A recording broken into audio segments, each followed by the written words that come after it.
Hello family, welcome to my channel. দ্বিতীয় সোমবার বাবার উপোস করলাম, কিভাবে বিধি মেনে কিভাবে পালন করলাম দ্বিতীয় সোমবারটা, তাই ছোট্ট করে তোমাদের কাছে তুলে ধরলাম। আশা রাখছি এই ভিডিওটা প্রত্যেকটা মানুষের ভালো লাগবে। আর এই পৃথিবীতে এরকম মানুষ কমই আছে যারা বাবা দেব ভোলানাথকে ভালোবাসে না।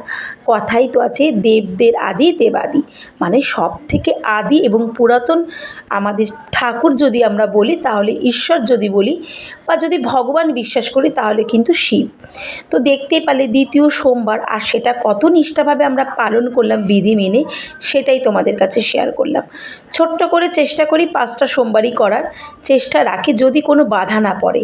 তো প্রথম সোমবারটা তোমাদের কাছে শেয়ার করেছি, তোমরা অনেকে অনেকভাবে ভালোবাসা দিয়েছো, তাই দ্বিতীয় সোমবারটাও তোমাদের কাছে তুলে ধরলাম। যেটা বলতে ভুলে গেছি, বড়দের প্রণাম, ছোটদের অনেক ভালোবাসা আমার তরফ থেকে। তো দ্বিতীয় সোমবারে প্রথমে বাবাকে ভালো করে ঘি মাখিয়ে নিলাম, তারপরে সামান্য একটু মধু দিয়ে বাবাকে আবার মাখিয়ে নিলাম, তারপরে দিয়ে দিলাম বাবাকে একটু হলুদ চন্দনের গুঁড়ো দিয়ে বাবাকে চা জলে আর কি দিতে লাগে, অগ্রজল, গোলাপ জল, গঙ্গা জল, চন্দন গুঁড়ো, যা যা বাড়িতে, দুধ, তারপরে হচ্ছে বাবার যেটা সব থেকে প্রিয় সিদ্ধি গাজা, সব কিছু দিয়ে একটা জলের মিশ্রণ তৈরি করে নিই, যেটা আমরা একে একে সবাই মিলে দিই। তোমরা দেখতেই পেলে স্নান করার পর বাবার মাথায় একটু চিনি এবং চাল দিয়ে দিলাম। এটা দিলে শুনেছি সব কিছু ভালো হয়। তো দেখতে পেলে পৈতে দিয়ে ফুল, বেলপাতা, আর আমার কর্তামশাই এই শ্রাবণ মাসে মানে যত কষ্টই হোক, বা যদি আমার বাড়ির থেকে একটু দূরেও হয়, সে কিন্তু ফুল মার্কেটে গিয়ে ফুল নিয়ে আসে। তার ইচ্ছা যে বাবাকে পুরো শ্রাবণ মাসটাকে রোজ একটা করে মালা পরাবে। তো সেই ইচ্ছা মেনেই সে প্রত্যেক বছরই চেষ্টা করে বাবার জন্য সব রকমের ফুল আনার। আর আমরাও এই ফুল পেয়ে সবাই একটা করে মালা পরাই, সবাই জল দিই। বাচ্চারা নিরামিষ খায়, এক সিদ্ধ ভাত, কিন্তু আমরা সবাই, আমি, মা, আমার দিদি, মানে আমার জায়ের কথা বলছি, আমরা কিন্তু সেদিনটা পুরো উপোসই থাকি, ফল মিষ্টি খেয়ে দিনটাকে কাটিয়ে দিই। যদি কোনো সময় সম্ভব হয় সাবু সুজি মাখা সেটা করে খাই।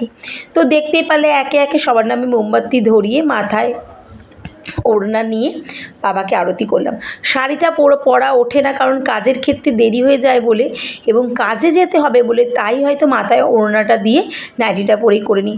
তোমরা কিন্তু এটাতে কেউ ভুল ত্রুটি ধরো না। আমাদের গোপুসোনাকে দেখালাম, নিতাই গৌরকে দেখালাম, সবাই মিলে ঠাকুর ঘরে বসে সকলের প্রথমেই আমাদের কাজ হচ্ছে সকালে বাবাকে জল ঢালা, নিষ্ঠা নীতি মেনে বিধি মেনে বাবাকে পুজো করা। তোমাদের কেমন লাগে এরকম ভিডিও দেখতে, তোমরা কিন্তু কমেন্ট করে জানিও। আর আমি যে বেডরুমে থাকি, মানে যেখানে আমার বেডরুম, তার উপরে আমি মাকে এবং বাবার একটা ফটো সব কুচিও আমি সাজিয়ে রেখেছি। আমার তারা মা আর আমার বড় মাকে আমি সবসময় পুজো দিই। আমি আগাগোড়া ঠাকুরকে মানতে এবং ঠাকুরকে ভালোবাসতে ছোট্ট থেকে শিখে এসেছি। অনেকে অনেক রকমভাবে ব্যঙ্গ করে, কিন্তু আমার ভালো লাগে। আমার আত্মা এবং আমার মন সবসময় ভগবানের সাথে বাঁধা রয়েছে। যখনই কিছু করি তাদেরকে জানাই, তাদের কাছ থেকে সব কিছু আদেশ, আশীর্বাদ বলতে পারো, সব নিয়েই তবে একটা কাজে আমি পা দিই। আজ পর্যন্ত যা করেছি সব ঠাকুরকে মেনেই করেছি, আর শ্বশুরবাড়িটাও পেয়েছি ঠিক সেরকম, মানে সব কিছুই সব সময় হয়। বেশ ভালো লাগে এরকমভাবে দিন কাটাতে। তোমাদের কেমন লাগে কমেন্ট করে জানিও। আজকে আমাদের ছোটো মানা সুজি মাখা খাবে, উপোস না করে ওর খুব ভালো লাগে এই সুজি মাখাটা খেতে। যাই হোক, রাত্রি হয়ে গেছে, খাওয়া দাওয়া কমপ্লিট করলাম। সকালে ফল মিষ্টি করে খেয়েছিলাম, কাজ থেকে এসে এবার একটু এটা মাখা খেলাম, খেয়ে রাত্রে একদম ঘুম। আজকের মতো টাটা, নেক্সট ভিডিওতে দেখা হচ্ছে। কমেন্ট